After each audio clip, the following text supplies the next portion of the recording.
Howdy, and welcome to episode 48 of T-Shirts and Shawls. I'm Karen, and today is Thursday, February 8th, 2018. And here comes Wally. He knows that I hit record. So last time when I recorded, I was a few days late because Luke had been sick. He is doing just fine now, back in school. He's been back in school since last week. Unfortunately, I got sick last week. Not too terribly bad, but definitely not feeling at my full health.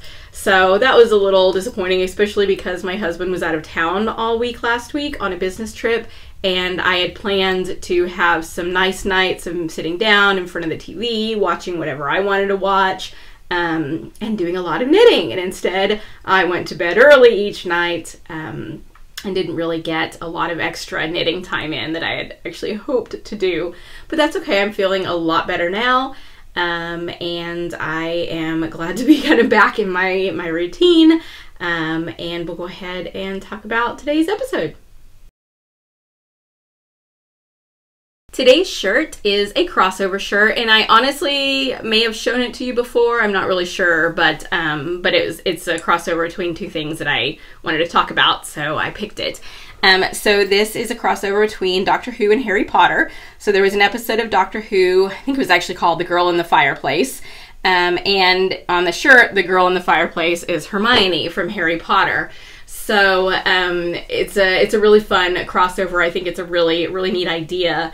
And I really like this shirt. I've had it for a couple of years at least, and it's definitely one of my favorites. But I picked it because it has two of my biggest fandoms in it, two of the things that I like the most. And I've been thinking a lot about being a fan, being part of fandom, and kind of what that means, and kind of some of the differences between something that you like quite a bit and something that you consider yourself a fan of, something that you are part of a fandom. And so kind of for comparison, so let's take Doctor Who, since it is a TV show, and another TV show that I really like is Grey's Anatomy. I have been watching Grey's Anatomy since it started. There have been many times that I probably should have stopped watching because that show has jumped the shark more times than I can count. But for some reason, I keep watching it. And so I enjoy the show. But I don't buy any t-shirts. There's really not a lot of merchandise to buy about that. But I don't go buy t-shirts. I don't seek out t-shirts. If they made pop figures, you know, those little figures in boxes, I buy Doctor Who figures. I buy Harry Potter figures. If they made pop figures of Grey's Anatomy, I'm not going to go buy a Meredith Grey pop figure. I like the show, but not quite that much. So I was trying to think, what's the difference? It's a show that I like. Why wouldn't I want to buy t-shirts and buy other types of merchandise? Whereas with something like Doctor Who, I do want to buy all those things. And I think some of it has to do with, not that there has to be a distinction, but kind of a distinction between being a fan and being part of a fandom. So being a fan is that there is something that you like and that you support. And being part of a fandom, just kind of in how I phrase that, you are part of something, part of a group, part of a community, having connection with other people who also like the same thing. Not that I don't necessarily want to connect with people who also like Grey's Anatomy, but it just doesn't quite, to me, there's nothing wrong if it feels the way to you. To me, it's just not quite that same level. If I see someone else that likes Grey's Anatomy, it's just kind of like, oh, okay, so they like it too. I guess they've been able to get over some of those moments on the show that should have just stopped us all watching. Whereas with something like Doctor Who, I really want to find other people who also like Doctor Who also like Harry Potter, who also like some of those types of things that for me are more important, because I guess it's a way of seeking out other people that you feel like you could have enough in common with that maybe you would want to spend more time with them, to get to know them better. And so by wearing t-shirts and buying other types of merchandise, I mean, my wallet has TARDIS on it. My keychain is a Doctor Who keychain. There are all these little signs that you give other people of, hey, I really like this thing. If you really like it too, then, maybe we could be friends. Maybe we could have a conversation. Maybe we could chat. And it's always that feeling of, of that little spark, I guess, the feeling of connection that you get when you see someone else wearing a shirt that is also a fandom that you are part of. So, for example, I have a very concrete example here. There is one of the teachers at Luke's school who in the mornings is one of the ones who directs traffic. So waves cars to go or stops cars so the pedestrians can go. And I have noticed that, especially when the weather has been cold, that she has been wearing a Harry Potter scarf. And so, each morning when I would walk by her, I would see the scarf, and even though I really never said more than good morning to her, I felt like this was one of my people, someone who could potentially be in my tribe. And then one morning I was wearing my TARDIS sweatshirt, and she commented on it and said that she really liked my sweatshirt. And so I knew kind of in that moment, aha, she's both Harry Potter and Doctor Who fandom. This could be someone that I might want to get to know a little bit better. And even if I don't, it's kind of nice now every morning, saying good morning to her and knowing that there's just that little bit of extra connection between us. So I think it was last week, was open house at my son's school, and when we went, I finally found out who she was. I knew she was a teacher, I just didn't know which, what she was teaching. Turns out she's the computer teacher at his school. So now I know her name, and I know what she does at the school. And she was so excited. She said, when she saw me, she said, "Oh, I have to show you something. Look what I just got." And so I went into the computer room, and she went to her purse and she pulled out her credit card that she just got, and apparently she can pick an image to put on her credit card, and the image she picked was the TARDIS. And she was so excited about it, and knew that me as someone who also is kind of part of that fandom, that I would also think it was really cool. And she wanted that moment to geek out about something, and she knew, just based upon the TARDIS sweatshirt that I wore one day, that I would be someone who would geek out about her new credit card image with her. And that was fun. We haven't really had much interaction beyond that, but just those little moments just really are special. And I think that's the reason why I enjoy wearing, these shirts for things that I'm a fan of, that, I am trying to see those other people, find those connections, find that other community. And I think knitting and the fiber community is the same way. We want to seek out people who have something in common with us, something that we would like to potentially continue a connection with. For example, have you ever, walked into a coffee shop and you see someone knitting? Don't you just feel that connection already, that that, hey, this is someone who I have something in common with, that maybe when I get my coffee, I can go over there, and instead of, staring at my phone, we could have just a little conversation. And even if it never turns into, a deep friendship or anything, just that moment, that connection that you have with another person is, I think, really valuable. And I really like those moments.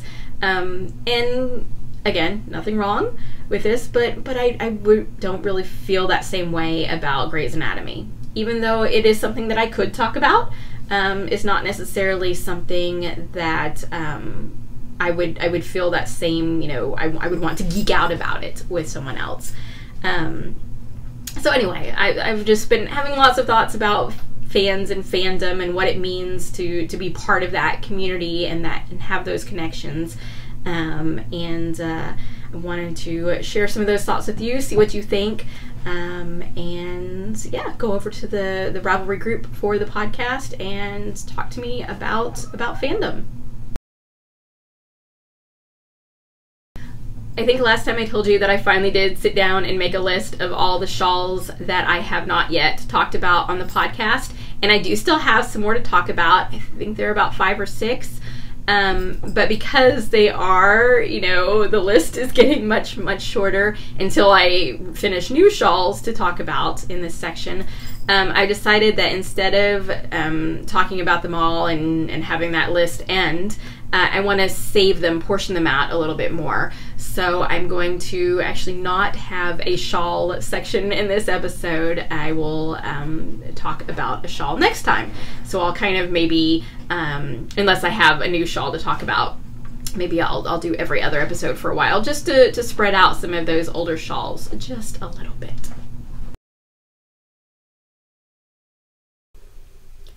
I have started using a new way to keep track and organize things. It is called Trello. It's a website and an app. Maybe you're familiar with it, maybe not. It's basically a way of, I kind of think of it as like a bulletin board where you can create boards, and then you can put cards on the boards, and you can move the cards around and make notes on them. So for example, let's see. So this is my podcast Trello board. So I'm showing each episode and then the sections, and then I can make notes over the course of the 2 weeks between episodes of what I'm going to talk about in each episode. And I had been keeping track of that in a physical notebook, but with Trello, the really nice thing is that I can access it on my computer, on my iPad, on my phone, so that, and I almost always have my phone with me, so if I think of something, oh, I want to talk about this in the podcast, I don't have to either make myself a note that I will probably forget to go take to the official podcast notebook, or I have to wait until I'm in the room with the notebook and write it down, and I might have forgotten. Anyway, so this has been really helpful. I started using it, I think, a little bit before, I think maybe 2 podcasts back I've started using it. Anyway, so this time I made sure to keep pretty good notes for where I was in each project and how much I've done since I last recorded an episode, so I won't have to say, I think I did about this, but I don't really remember. So with that in mind, the first thing I want to show you is the progress on the cardigan, so the Let Go cardigan. And this progress was mostly last week's progress. I haven't made much progress this week. And I did a total of 16 rows, which since a row now is, that long, 16 rows I feel is a pretty good progress. So here's the side portion. So I've gotten pretty far along on the side there. 16 rows is probably back about that much. So maybe about 2 inches or so that I've been able to do. And I am over halfway now on the side, or at least the increase portion of the side. I haven't gone back to look at the pattern to see what happens after you finish these increases. There are 12 increases. I have done 6 of them. And I think we do them every 6 rows. So I guess that means I've got about 36 more rows before I finish the increase section.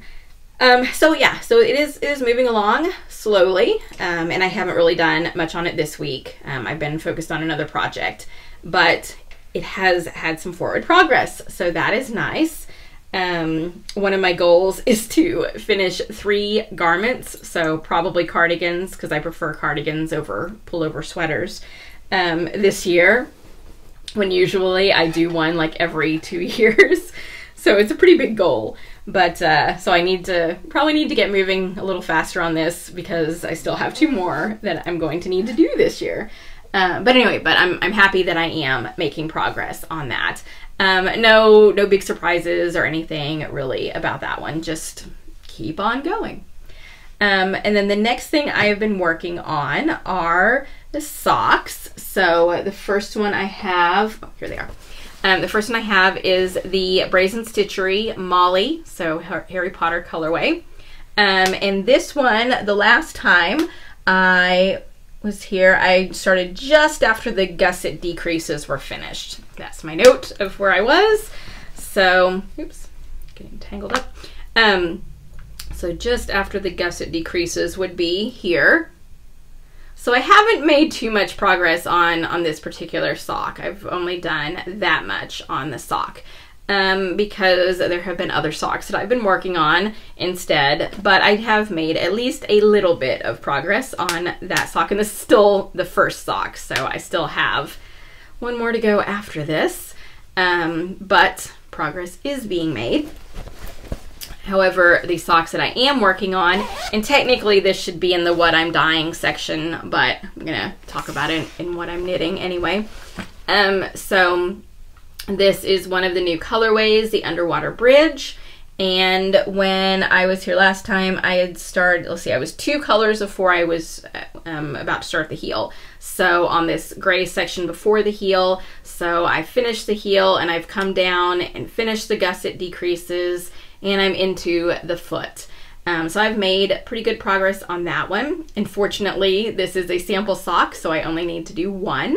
And this one, so what I'm doing when I am dyeing yarn now is, or for the new self-striping, instead of taking an entire skein of the self-striping to do my sample, and then I end up with, you know, over half a skein left of each colorway, and not a whole lot of plans for each thing.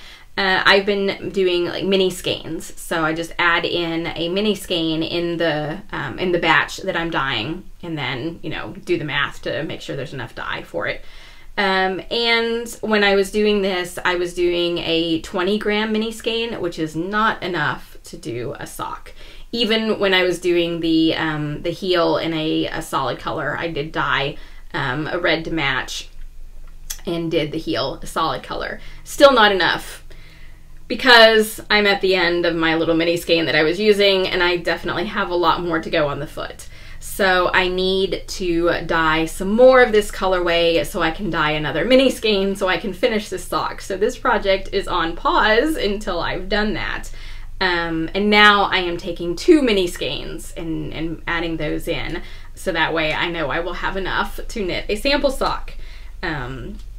So with that in mind, I did a second mini skein because I have this new colorway. I showed it to you guys just a little bit last time where I just started on it. So I've definitely made progress on this sock. And if you are on my mailing list, I released this colorway yesterday. If you're not on my mailing list, you need to be on it. I should put the link in the show notes. But if you're not on my mailing list, now you know this colorway is out. It is called Joyous Guard, and it's a nice, cheerful, bright rainbow. So with this one, I dyed the 2 mini skeins, so I would have enough to do the entire sock. And instead of doing the heel in a solid color, I went ahead and just used the rainbow. And then when I was done, so when I was done with the yellow part, I broke the yarn and started over with the red. So that way, when you're looking at just the leg and going into the foot, I have not broken up that rainbow color progression. However, I had a little bit of a mistake. I was, so I ran out of yarn at the red to orange transition. So that is where I ran out of yarn and needed to break into my second mini skein. And so I put the, you know, the ends together, and I started knitting with what I thought was the new fresh mini skein. And instead I realized when I got back to the beginning of the round that I was still using the old mini skein that was about to run out. So as a reason, I should have probably ripped back that row and started with the new mini skein, but instead I picked up the new mini skein right then and started knitting with it.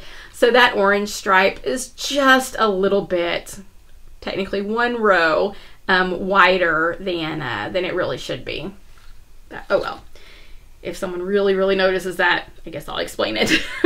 But anyway, so that's where I am here. I probably have, I think I measured this morning, I have about 3 more stripes I think to go before starting the toe. So this sock should be done pretty soon. So I'm excited about that. And when that is off the needles, I will start a sample sock for another new self-striping colorway. So that's as far as sock knitting, what I've been doing. And then I have my Free Your Fade. So before last time, I had just finished the first color section and had not yet added in color 2. Now I have. So the first section is the green, and sorry about all those ends. And then I'm adding in this speckled one. So it's a much lighter color, and you can see some of the speckled colors there. And so you've got the little fade section where they go into each other, and now I'm just using the speckled yarn.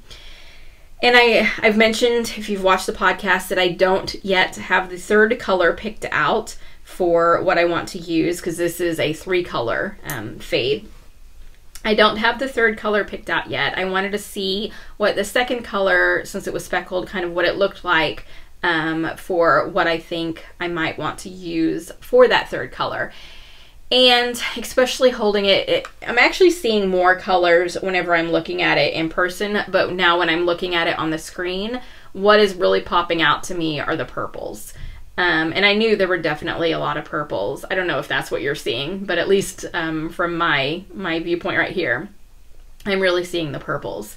So I'm thinking that probably the third color will be a purple, and probably a lighter purple. So I might need to either dye something. I think my Dendrain, which is my kind of pastel purple, might be the right one for it, or just, you know, go yarn shopping and buy something else for it. We'll see what happens.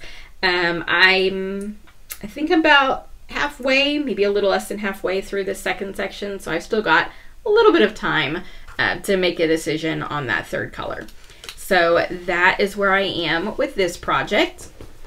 And it's a really great project for reading while knitting, since a lot of it is garter stitch.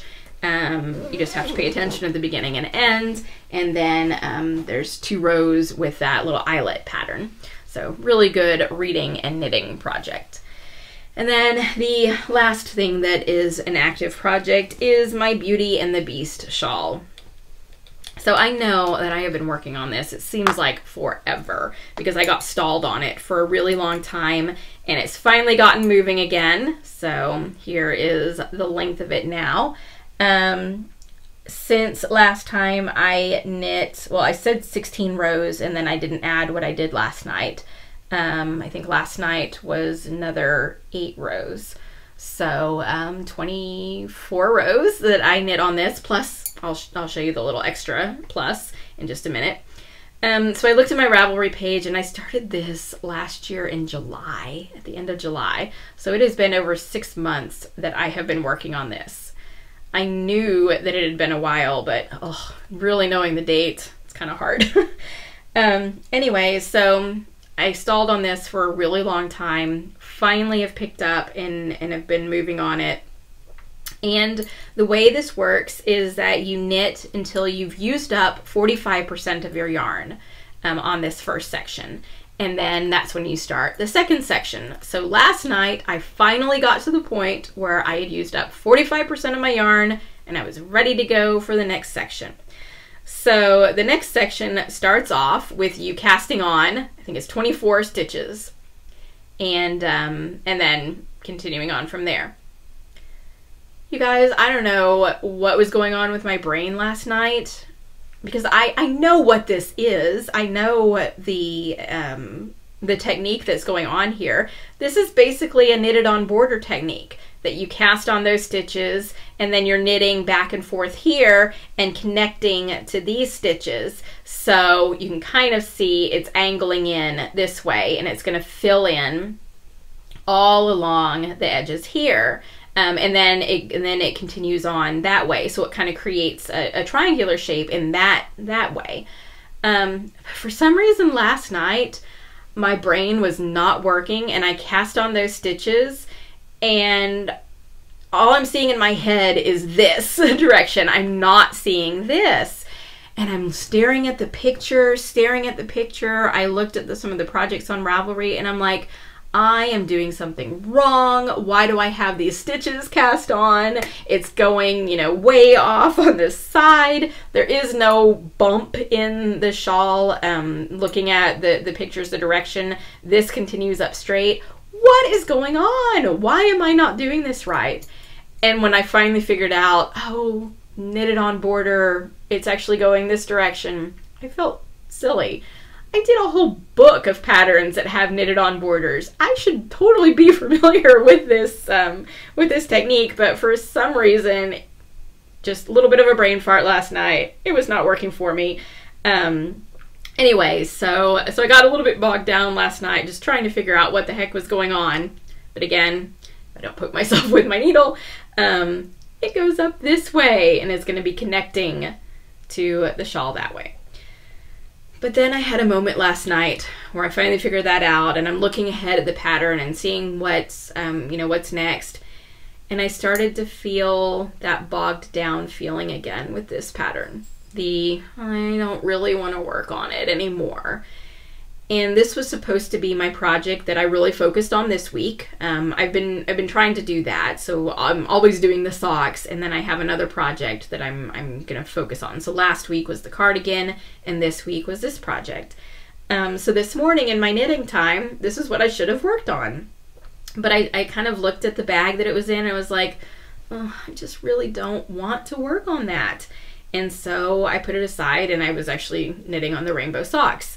So I don't know what it is about this project. I love the yarn. The pattern is good. There's nothing wrong with the pattern. The yarn plus pattern works just fine. Wally just crawled into a basket.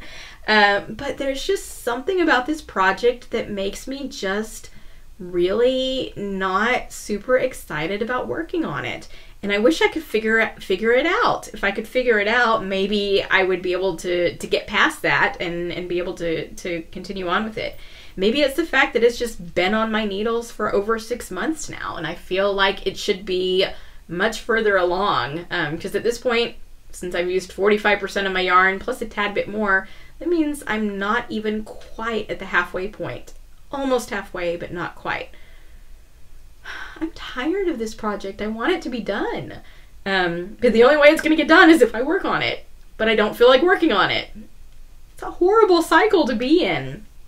Anyway, so I guess I just need to sit down and not force myself to work on it, but again, make sure that I'm not letting myself put it in hibernation mode for too long, because I think that's definitely, I think, 2 whole months that I didn't even touch this project. So even though it's been on my needles for 6 months, I, have not been actually working on it that entire time. But I wish I could figure out what it is about this project that's just not getting me super excited about it. It's in a fun bag. It's in a Harry Potter bag. Like I said, I like the yarn. I like the pattern. I like the two together. It's just not grabbing me. Maybe it's also because there are other things that I want to do. There are things that I want to cast on. Nothing exactly in particular. I've got a queue of projects that I want to work on. But maybe it's just it's a lingering project, and I'm not really feeling any gratification with it, because yes, it's exciting now that I've gotten to the next section, but I don't know. I'm just not quite feeling a connection with that project. And maybe it's also because, when was the last time I finished something besides a sock? When was the last time I finished something? I think it was the Cheshire Cat shawl, which, if that is true, that was the shawl for the 4th quarter knit along, so that means I finished it in December. And the cats are getting into some trouble. So, it's been a while since I've really finished something. So maybe I should just grab a quick project, a hat or something small like that, and knit it and finish it and feel a sense of accomplishment. And maybe that will let me, hang on, cats are getting into trouble. Anyway, maybe I just need to cast on a quick project, a hat or something like that. Work on it. A hat I can usually do in 2-3 days.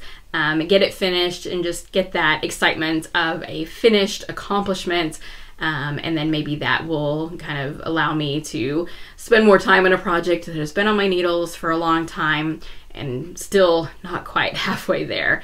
But hopefully if I can just get that kind of rush from feeling a finished project, then that'll give me that motivation to get back to this project and finish it so I can get that rush for this project. We'll see what happens. I do have a hat in mind that I could work on. So maybe I'll go ahead and wind the yarn and get the pattern ready and cast that on and work on that.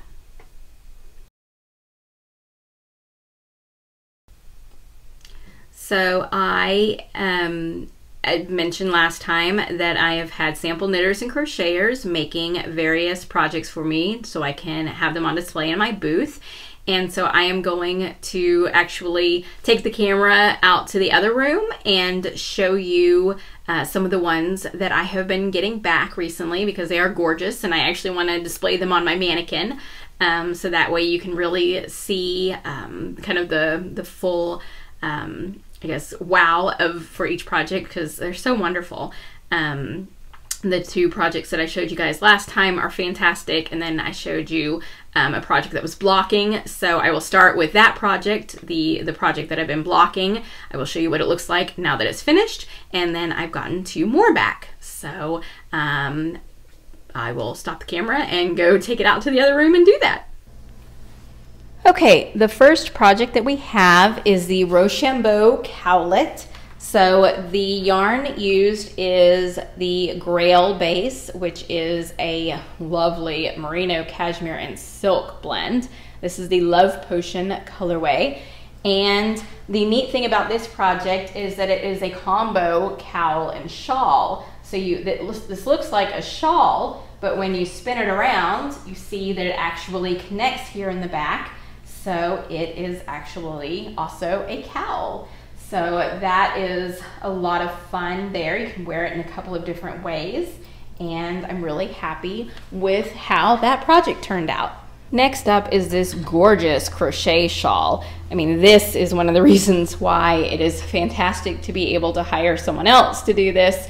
I don't crochet, and even if I did, I probably would not be able to do something this fantastic.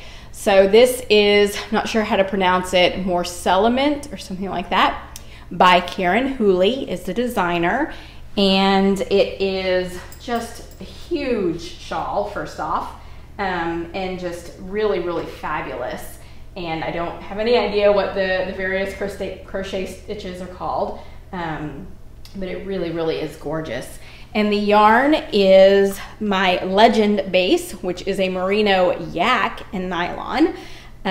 So a really, really fun blend there. And this is the Poisoned Apple colorway. And this base starts off as a darker color, so any color that gets put on it is going to be even darker than it would look like on other bases. So I'm really looking forward to displaying this one. So this cowl is, I think, absolutely fabulous. It is knit in the round, so you've got the stripes and then the color work, so you'll get a double-sided cowl, and then at the end, so it starts with provisional stitches and at the end grafted together, so that way it looks like one big tube. And I am not a huge color work person. I don't always enjoy doing it. So again, super happy that I was able to find someone who was willing to do that. And I think she did an amazing job on this. So this is the Taimana, I'm not sure how to pronounce it, from Aroha Knits. And this is out of my Camelot yarn. So that's the merino cashmere nylon. The lighter color is Isolde of the White Hands. This brownish yellow is Yvain, and this kind of teal color is Taliesin. So definitely love the way the colors turned out. And again, the sample knitter did a fabulous job, which, by the way, I definitely want to credit the sample knitters, but I'm not using their names on here because that was actually not part of our agreement. I don't know whether or not they would be okay with me sharing their names. So that is a reason why I have not mentioned who the sample knitters are. So just letting you guys know, I so much appreciate all that you've done. Thank you so very much. And I really love being able to show these off here on the podcast and then in my booth at the various fiber festivals this year. So along with the help for the samples, I am also looking for other help for fiber festivals. In particular, right now, DFW Fiber Fest, which is in April, and then eventually Houston Fiber Fest, which is in June. I think I've mentioned, I know I've mentioned that this year for both of those festivals, I have a double booth. So instead of the 10 by 10 square, I have a 20 by 10.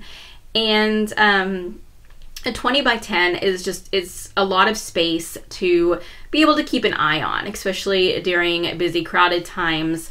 There's just a lot of people around, a lot of things to do, and I think it would be really helpful to have someone else in the booth with me. Someone who, especially during busy times, could also be talking to people, who could be straightening up the yarn on the hooks whenever that needs to happen, removing empty hooks, doing some restocking, so especially the self-striping and Camelot. I usually have extras of those, so those need to be restocked. And when things are really busy, I don't have time to do a lot of that straightening and restocking type of thing. So having someone that can help out with that, someone who can be in the booth when I go run to the bathroom or maybe want to grab something to eat. So I made a call to my mailing list asking for people who are planning to go to DFW Fiber Fest and who might be interested in working a shift in my booth. And I would like to have 3-hour shifts, because I don't want to have like one person for 30 minutes and then another person for 45 minutes and having to keep switching people out. So I'd like to do a good chunk of time, a 3-hour shift. And I have gotten some really wonderful volunteers, and I will get back to those people. I wanted to get a few more volunteers before I start thinking about actual schedule. So the DFW Fiber Fest is a Friday, Saturday, and Sunday, and really it's the Friday and Saturday that I need help on. Sunday is usually not so busy, and I could probably be fine by myself on Sunday, although I wouldn't say no to help. But anyway, but definitely the Friday and Saturday. I do already have some people, but I think only one of those people was able to do Friday, and I do not want that person to do all of Friday. So if you are potentially interested in helping out in my booth at DFW Fiber Fest in April, this is April 2018, if you are watching this at some point in the future, please let me know. Please send me a message either on Ravelry, Karen Dawn, or you can send Karen@roundtableyarns.com an email.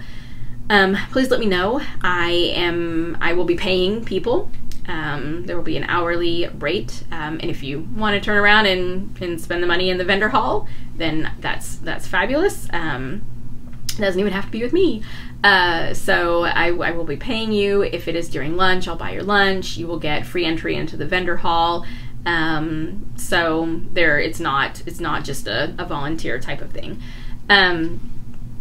I definitely value taking 3 hours of your time to help me out. So if you are interested in that, please let me know right away. I need to get a schedule together, because I need to let the Fiber Fest people know who is going to be helping in my booth, so they can make name tags for those people, which is what gets you into the vendor hall as a vendor, basically for free, so you don't pay the entry fee.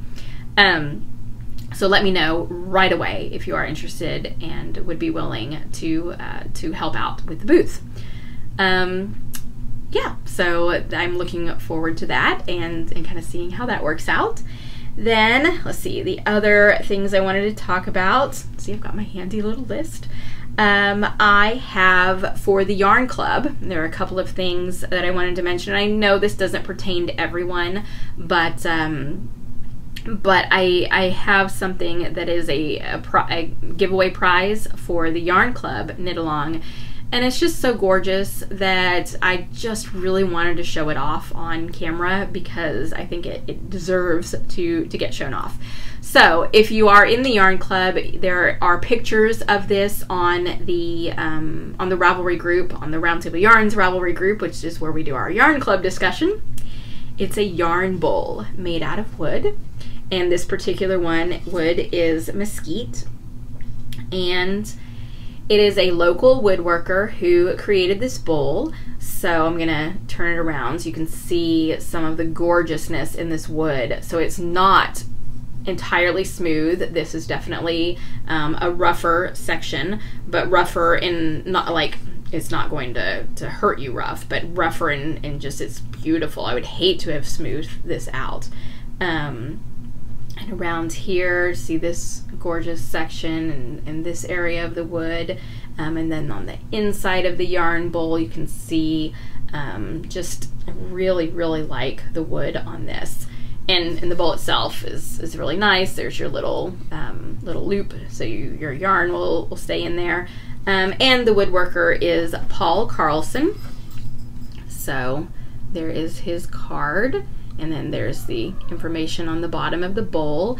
And so I'm sorry if you're not in the yarn club, but if you're in the yarn club, everybody who posts in the FO thread, so if you finish a project made from any of the, and this is the Abduction of Guinevere Yarn Club, any of the yarn received in the Abduction of Guinevere Yarn Club, you will be entered into the drawing to win this lovely yarn bowl. Not really sure how I'm going to be able to send it away, but I think it definitely is a beautiful piece, and I'm excited about finding out who's going to win. For the yarn club, the drawing for that is actually April 5th. The last yarn club shipment is March 5th, and then I do the drawing 1 month after that, so that way you have time if you would like to use that last shipment, the yarn from that shipment.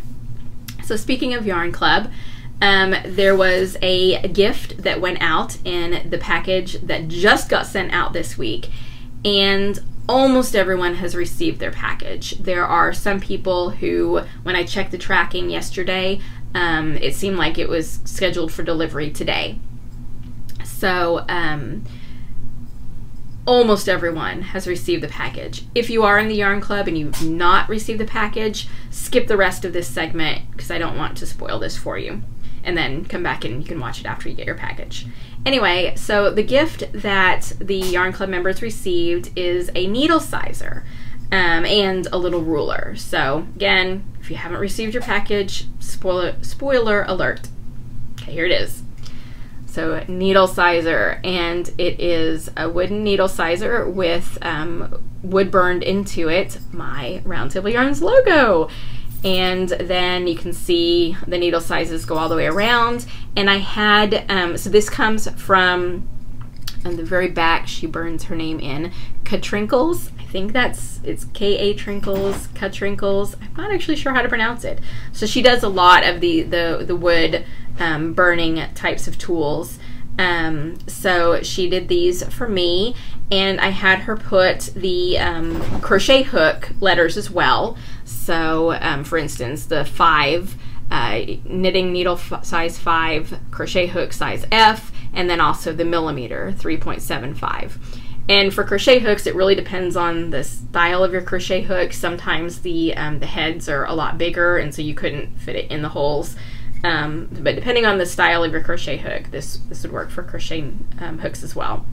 But anyway, it's a needle sizer, and then it has a 2-inch ruler on the bottom, so you can at least do 2 inches of gauge. Or, you know, if you need to measure, 1.5 inches of ribbing, you've got your little ruler there. Anyway, so these are the gifts that went out in the yarn club. And I did have someone ask if I would be making more of these to sell. And so that's why I wanted to show it to you guys. I want to kind of gauge your reaction. What do you think about this? Do you like this? Is this something that you would potentially buy? Because I'll be honest, it is not a cheap product, which is fine. I'm very happy to pay for the work of another artisan. But it would be something that would probably, the price point to sell it so that I don't lose money, would be around the $14 mark. So my question to you is, do you like this well enough that you would be willing to pay somewhere around $14 for one? If so, then maybe I will ask her to make more and have them at the Fiber Festival booths this year. If not, then I will know not to make the investment and to put some money elsewhere. But I really love the way it turned out. I think the logo especially looks really great in the wood burning. She was really excited when she saw my logo. She said, "Oh, that's going to look really great in the wood." So I'm really happy with it. And I hope you guys who are Yarn Club members really like it too. Anyway, that is everything for what I'm dyeing. Just a little bit for the what I'm reading and watching section. Reading, I'm continuing to read the Throne of Glass series by Sarah J. Maas. I am in the 4th book, about a third of the way through the 4th book, I think. And it's definitely building a lot of excitement. And if you're kind of thinking about the path of the hero's journey, where the hero is gathering allies and kind of preparing for wherever the final confrontation is going to be, we're definitely in that building allies section, and a lot of the threads from the previous books are coming together. A lot of the people are now meeting, so it's kind of interesting seeing some of those dynamics of characters that perhaps don't get along quite as well, but they have the common goal that they're fighting toward. So I'm continuing to enjoy those books quite a lot. And then as far as what I am watching, we have huge backlog on our DVR of things that we need to watch and catch up on. But we're slowly making our way through that. And while my husband was out of town last week, I caught up on a show that I really enjoy, Call the Midwife, which I actually watched through Netflix. So I'm technically, I guess, a year behind, because I think they're actually showing a new season right now. And so what I watched was the season that was shown last year, which is now currently on Netflix, which I think is season 6. So if you watch Call the Midwife and you are current with it, please no spoilers. I don't want to know anything that's happening right now in the current season. I'm caught up with season 6. So that's the one that I watched. And I really love the show because I think that it is a show that really allows character depth to be explored and doesn't shy away from some really, really hard issues. There is a character who is suffering from mental illness. There was something that happened to her that maybe it's some post-traumatic stress or something, but she was put in a mental hospital for a while. I'm trying, in case you are a Call the Midwife fan and you haven't caught up, I don't want to spoil anything. But so she was in a mental hospital for a while, and they actually showed kind of some of the horrors of being in a mental hospital and things like electroshock therapy and whatnot. There and there are, since it's about, you know, pregnancy and childbirth, Call the Midwife, it's taking place in the 1950s and 60s. So there was the whole issue with thalidomide, and women taking it and then birth defects occurring because of it. And so there's, you know, a whole part of the show that is dealing with that. So it's really fascinating from a historical, you know, point of view, really seeing what life was like in this particular part of London. And just, again, the depth of characters and really getting to know those characters is really fascinating and interesting. So I really, really enjoy the show. And I'm glad that I was able to sit down and watch it. And do some knitting while I was watching it as well. So that was, I think that's where I did a good chunk of the cardigan, watching that show. So anyway, so that is what I've been watching, what I've been reading. Not a whole lot to report, but like I said, I'm really enjoying the Throne of Glass series, so I am happily continuing on with that. Reminder about this quarter's knit along. The theme is any shawl that you are making for yourself. So the quarter runs through the end of March, so we are just about at the not quite halfway point, almost to the halfway point, so still plenty of time. Even if you have not started a shawl for this quarter, you should still have enough time to finish it. That is what I'm doing Free Your Fade for, so that is my entry into this knit along. And we've had some finished objects since I posted last time. I think last time there was one, so now we have 3 more. So Cher 1967 finished a flatline shrug, and this is not actually a shawl, but it is a shrug that has in the back, it comes to a point, and so in many ways it kind of resembles a triangular shawl with sleeves. So even though technically it's not a shawl, I told her that it would go ahead and count for this knit along. So that is one project.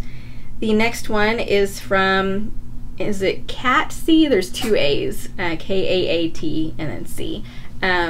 The shawl is Touchstone, and she uses really gorgeous variegated color. I'm not usually one, and I don't know if the color is really showing up here. I usually don't love variegated yarn, but I think this is a fantastic pattern that really works well with it. It allows those colors to really shine and not get, here's kind of a closer up one. Maybe you can see some, yeah, there you can see some of the colors there. I think it allows it so the colors and the pattern work together and the colors don't get in the way of the stitch pattern. So I think that one turned out really great. And then Harps 57. Do you just pronounce it all one thing? Harps? Again, there are 2 R's, so hopefully I've done that right. She did a test knit for Anna Victoria, who is a shawl designer who does these gorgeous, gorgeous lace and beaded shawls. If you remember, I did one of her projects. If you have watched the podcast, I did the Kryptonite shawl, and it was probably my favorite project that I made last year. So this is a designer. I'm definitely going to be doing more of her shawls. So this is the shawl. Again, it was a test knit. So gorgeous, gorgeous lace. Kind of see that there, in a beautiful gradient yarn as well. And then in this last picture, you can see, hopefully you can see that there are beads on it. So lots and lots of beads. Really, really stunning project. Like I said, if you like lace and you like beads, if you have not seen this designer, Anna Victoria, you totally need to see that designer because she's got fantastic patterns. So that means we now have 4 FOs. So if you remember last time, the prize for this quarter's knit along, which I should have grabbed so I could show you, but anyway, I showed it off last time, so if you haven't seen it yet, go watch the previous episode. It is a shawl pin that is made out of a silver kind of wire, and it looks a little bit like a cat with little cat ears. So it's a really pretty shawl pin. So that is the prize that possibly one of these people or possibly other people who post FOs in the thread could win for this quarter's knit along. So again, we're not quite at the halfway point, still plenty of time for you to enter a shawl into this quarter's knit along. Go over to the Ravelry group. There is a chat thread where you can talk about your shawl while you're working on it, and you know, encourage other people while they're working on theirs. And then the FO thread is where you do your entry for the prize drawing. So I'm looking forward to seeing what else you guys come up with. That's it for this episode. Thank you so very much for watching. I really appreciate that you take this time out of your day to sit. Maybe you're doing some knitting or crocheting while you're watching. Maybe you're doing something else. But again, thank you for taking time to watch the podcast. If you are a new viewer, thank you for checking out the podcast. I hope you'll be back. And in the meantime, while you wait 2 weeks before the next episode, please come over to the Ravelry group. There is a discussion thread for each episode. Let me know anything you want to say about this. If you have comments about fandoms or any of the things I've been knitting. If you want to help out in my booth, definitely send me an email. Just talk about the podcast, chat with other viewers. Again, that community, that connection, that's really, to me, what is the most valuable part of being in this community, of doing this podcast. It's not just me talking to the camera. I love it when you guys chat in the discussion thread. So come on over to the Ravelry group and do that. Look forward to seeing what you have to say. Until next time, happy knitting!